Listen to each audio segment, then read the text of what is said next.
Timnas Indonesia menggelar latihan sebelum bertanding melawan Australia di lanjutan grup C, babak ketiga kualifikasi Piala Dunia 2026 di Stadion Madia, Jakarta.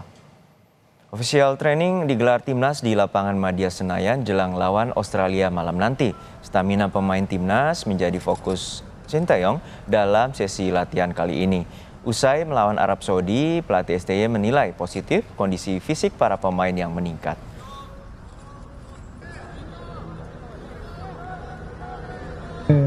특별히 배웠다기보다는 우리 선수들이 사실은 경기 체력이나 팀에서 거의 경기력이 없다시피 해서 와서 우리가 사우디를 대비했는데 생각보다 경기를 선수들이 열심히 뛰어줬고 사실 체력적으로 많이 올라오고 경기력이 많이 좋아졌지 않나는 게 제가 생각하는 부분입니다. 그 부분이 가장 우리가 사우디를 경기하면서 돌아왔다고 저는 보고 있습니다.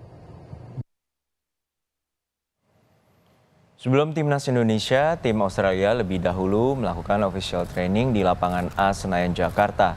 Melawan Indonesia, pelatih Australia Graham Arnold tidak segan menyebut bahwa pertandingan melawan Indonesia bakal berjalan sulit. Terlebih, Timnas Indonesia bermain di kandang dan sebelumnya baru saja menahan imbang Arab Saudi. Arnold juga menyiapkan mental kuat bagi anak asuhnya untuk melawan Timnas Indonesia di GBK. Untuk mengetahui situasi jelang pertandingan Timnas Indonesia melawan Australia, nanti malam kita terhubung dengan jurnalis Kompas TV, Masni Rahmawati di kawasan Gelora Bung Karno, Jakarta. Masni, antusiasme dari supporter Indonesia terkait dengan perlawan tim Australia nanti malam ini begitu besar. Lalu seperti apa persiapan dari Timnas Indonesia dan juga pengamanan pertandingan, terutama juga dengan rekayasa arus lalu lintas yang akan dilakukan oleh pihak kepolisian? Iya, selamat siang Juno dan juga saudara. Memang hari ini merupakan hari dari pertandingan kualifikasi Piala Dunia ronde ketiga Indonesia melawan Australia. Di mana ini merupakan pertandingan matchday kedua yang dimana sebelumnya ini Indonesia melawan dari Arab Saudi pada matchday yang pertama.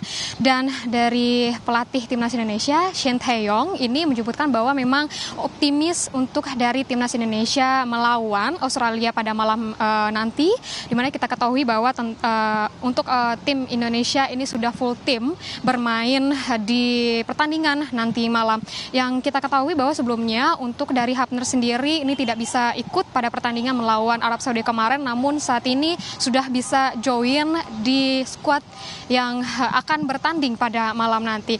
Memang ada dari keuntungan dari tim Indonesia, memang selain bertanding di kandang sendiri, tentunya untuk tiket ini sendiri sold out atau habis terjual. Inilah membuktikan bahwa dari penonton dan juga penggemar sepak bola Indonesia ini sangat antusias untuk menonton pertandingan Indonesia melawan Australia nanti malam, di mana nanti supporter Indonesia ini akan membakar semangat timnas yang akan berlaga nanti malam. Nah, selain itu pun kalau kita melihat dari sisi timnas Australia sendiri, ini juga ada keuntungan bagi timnas Indonesia bahwa dari striker timnas Australia yaitu Yengi tidak dapat bermain di pertandingan nanti malam karena mendapatkan kartu merah. Dan inilah yang menjadi PR bagi tim Australia, harus membentuk formasi ulang nanti saat akan berlaga melawan Indonesia nanti malam.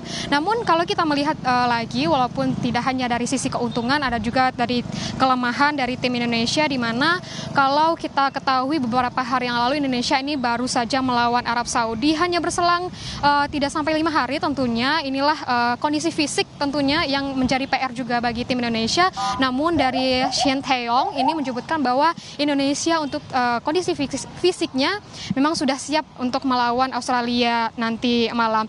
Kalau kita berbicara bagaimana dengan prediksi skuad yang akan berlaga nanti malam, kalau diprediksikan skuad yang akan berlaga nanti malam sama dengan yang bermain kemarin beberapa hari yang lalu melawan Arab Saudi. Namun untuk formasinya seperti apa nantinya akan kita lihat, mengingat untuk formasi biasanya akan diberitahu ini sekitar 1 jam atau 2 jam sebelum pertandingan, dan di mana pertandingan tentunya nanti akan dilaksanakan pada pukul 7 malam atau pukul 19 waktu Indonesia Barat. Kita ketahui bahwa memang kita perlu untuk tim Indonesia ini perlu untuk mencuri poin dari tim-tim kuat yaitu seperti Jepang, Australia dan juga Arab Saudi untuk dapat lolos di Piala Dunia 2026. Kita bergeser dengan bagaimana untuk kesiapan pengamanan tentunya di kawasan Gelora Bung Karno ini dari Polda Metro Jaya ini menurunkan ada tim gabungan ada sebesar sekitar 2.335 personil yang akan diturunkan untuk mengamankan sekitaran kawasan Gelora Bung Karno, terkhususnya ini di Stadion Utama Gelora Bung Karno. Dan untuk rekayasa lalu lintas tentunya akan situasional mengingat memang akan ada keramaian yang terjadi di sekitaran Gelora Bung Karno. Kalau kita melihat lagi untuk pembukaan atau dibukanya gate dari pemainnya, maksud kami dari penonton yang akan bisa masuk di maksud kami di Stadion Utama Gelora Bung Karno ini biasanya itu akan 2 jam sebelum pertandingan atau sekitar jam 4 atau jam 5. Dan dari pihak kepolisian memang mengingatkan bahwa untuk dari yang tidak berkepentingan atau tidak yang ingin menonton di Stadion GBK ini untuk menghindari kawasan-kawasan GBK supaya tidak ada terjadinya kemacetan dan juga penumpukan. Selain itu pun memang dari Timnas Indonesia juga melakukan kerjasama tentunya dengan MRT di mana dari penonton yang ingin menonton ke Stadion Gelora Bung Karno ini dapat menggunakan MRT dan nantinya akan ada shuttle yang dapat digunakan yang mengantarkan penonton dari stasiun Istora menuju ke Gelora Bung Karno. Juno. Indonesia berada di posisi keempat di grup C klasemen sementara dan kita harapkan Indonesia dapat memetik poin penuh dalam laga nanti malam menuju kualifikasi Piala Dunia 2026. Terima kasih jurnalis Kompas TV Masni Rahmawati dari Stadion Utama GBK Senayan, Jakarta.